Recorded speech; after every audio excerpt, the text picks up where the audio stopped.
James, how close is John Reed to his pre-injury level, and if he's not there now, when would you hope to have him back? Yeah, I think if we were playing Saturday, he'd play.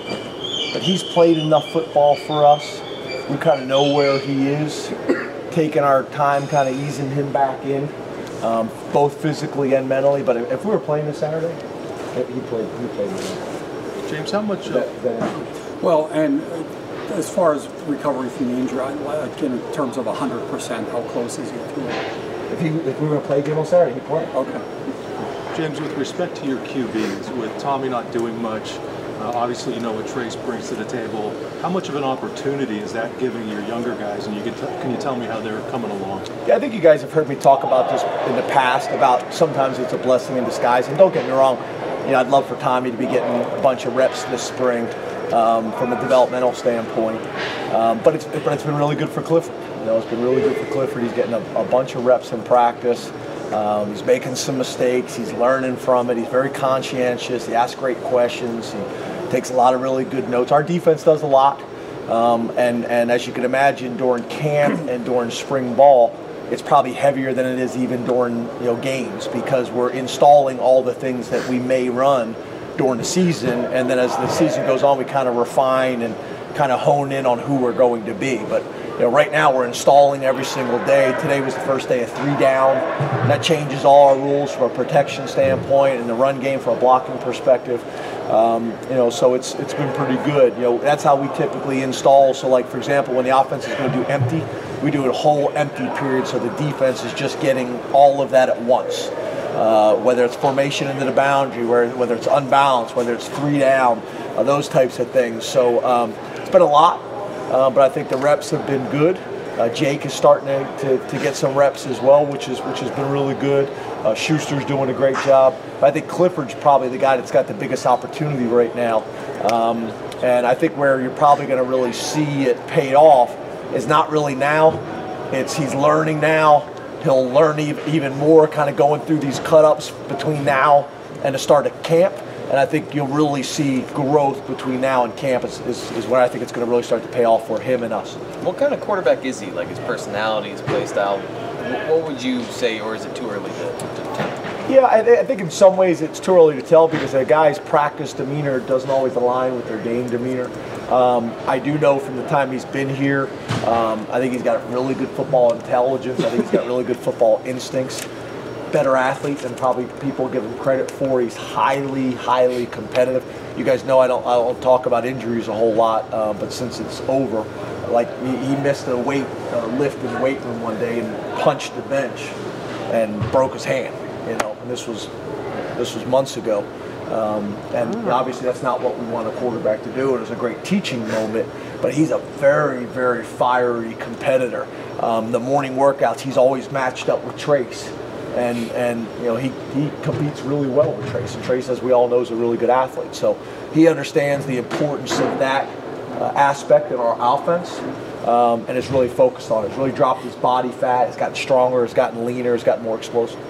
James, where's the kicking competition? I mean, obviously you guys have what you have this spring. What do you like about the guys you have now? We really don't have a competition, to be honest with you. We know who our punter is in Blake Gillikin.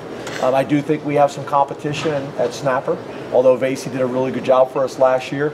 And kicker, we got Landis. We got one kicker right now. I think obviously Gillikin, I think, could do it. He did it in high school.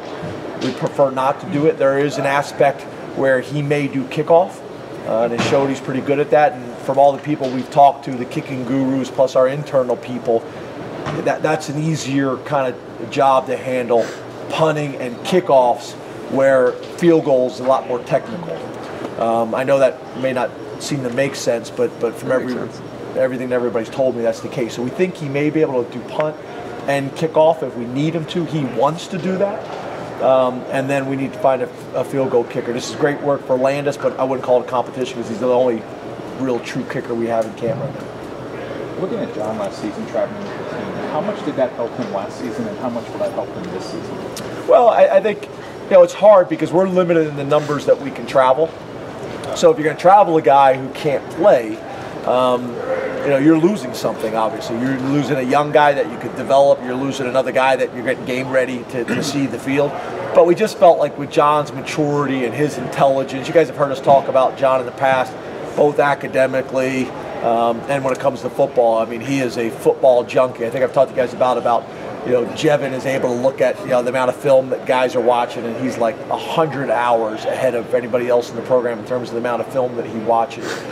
He's been that way since high school. I don't know if you guys remember during the recruiting process, we had I think it was the Lash Bash barbecue, and he sat in and watched film the whole time with coaches.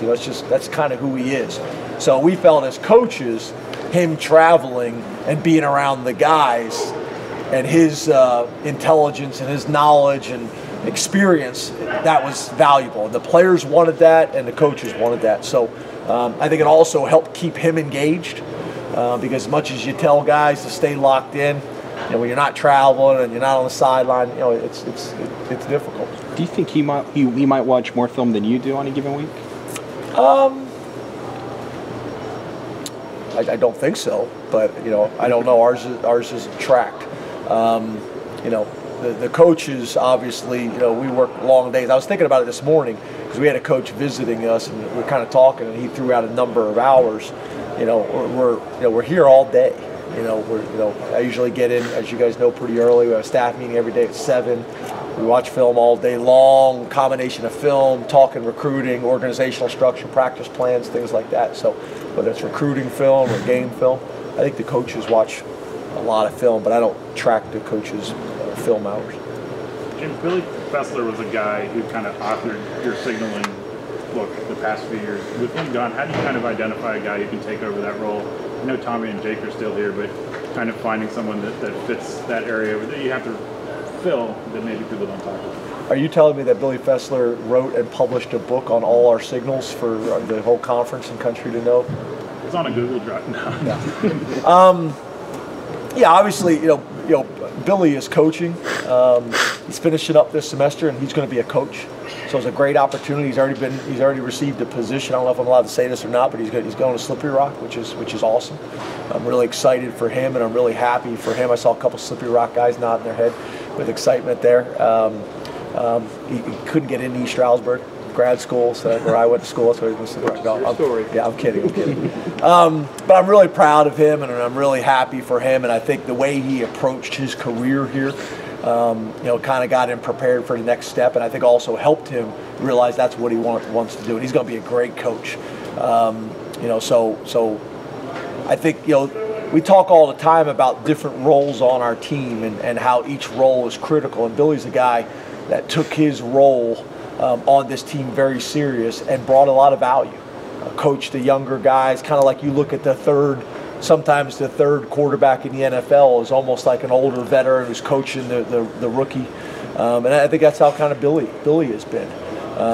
So yeah, we got to find out who that's going to be. I think we got some good candidates, and whether it's Schuster or whether it's Clifford or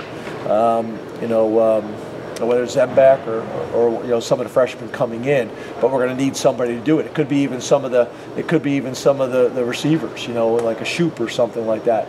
The managers have done a good job of it as well. So we'll see, but it is a critical role to the point you're making. James, since the start of spring ball, do you feel like you've learned anything new about your safeties group or gained any clarity there? Well, I think we feel really good about Nick. I think Garrett has kind of separated himself from the pack. In terms of if we were playing Saturday, they'd probably be our 2 starters. Aaron Monroe is missing some reps right now during the spring, so we're not really factoring him in. And I think there's a really good competition with that next group of guys, including Lamont, Isaiah. I mean, who else am I not thinking of? Sutherland. As you guys know, we've had a man crush on Sutherland since he's got here with his approach and his demeanor. Every play for him is the Super Bowl. I mean, it really is. Walkthroughs, jog-throughs, install periods. He is locked in, and we love him. So I think all those guys are going to play. I feel like I'm missing somebody else. Patrician's been a guy that's really been coming on for us. Has had a really good winter. Has had a really good spring. I know Coach Banks has a lot of confidence in him right now, so it's a good group. I don't think we'll make any decisions, obviously until camp. I think, but if we were playing Saturday, right now it would be Garrett and Nick. How was Garrett separating himself? Just, I think a lot of it is he's gotten more confident, he's gotten stronger, he's gotten more explosive, he's gotten faster, and he's a veteran guy. You know, he's a very mature guy. He's approached us the right way since he stepped on campus. As you guys, have seen at multiple positions, but specifically safety. You know, we've had guys that have stepped into that role, starting with Malik, and then obviously last year with Apke. Guys that maybe didn't have prominent roles, but kept the right attitude and approach. And then when their time came, they were ready. And that's a little bit like Garrett. So there's still some time, obviously, for those other guys to catch up and pass those two guys. But right now, I think it's a really good group from top to bottom. James, 2 weeks, or I guess 3 weeks in now, your impressions on Zach Kuntz and Micah Parsons and how they've transitioned so far? Zach is pretty far along in the passing game, as you can imagine. In the run game, he's got a lot of work to do. It's a little bit probably like with when Mike Gesicki got here. He never blocked. Had never really been in a three-point stance. Had never been attached to the tackle. It's a process. The thing that's good, though, is we're in a little bit different stage as a program, where Mike, we didn't really have a whole lot of flexibility. Kind of had to throw him in there just based on numbers and depth and things like that. Where now we're in a situation where, if almost at every position, if guys are going to contribute early, it's because they've earned it and beat people out at every position. So he's getting stronger, he's getting more confident. He's a really good kid, he learns well. But yeah, the area he's got to improve dramatically is in the run game, and in the pass game, he's got to be more refined with all of his routes and the details. He just was a better athlete than everybody in high school. So we're pleased with where he is. He can really run for a kid who's legitimately 6'7". Micah's doing really well. Obviously, the position is new to him. He can run. He's got really good instincts. Little things like stance and start. He hasn't really found a stance that he's comfortable in yet, which I know sounds crazy, but it's more challenging than you think, to be honest with you. So you're not false stepping and things like that. But when he makes a decision, he can flat out run, and he's running by people. There's times where he'll backdoor the play and go 2 gaps back, and you really shouldn't do that, and you're saying no, no, no, but then he makes a tackle for loss in the backfield, so it's like no, no, no, yes, yes, yes. He's got a lot of ability. He learns really well. We have moved him. We had him at the Mike position, but we moved him over to the Will position, which is our other box linebacker, and it just takes a little bit off of his plate for right now. And I think is going to help him grow and evolve the way we need him to. But so far, so good.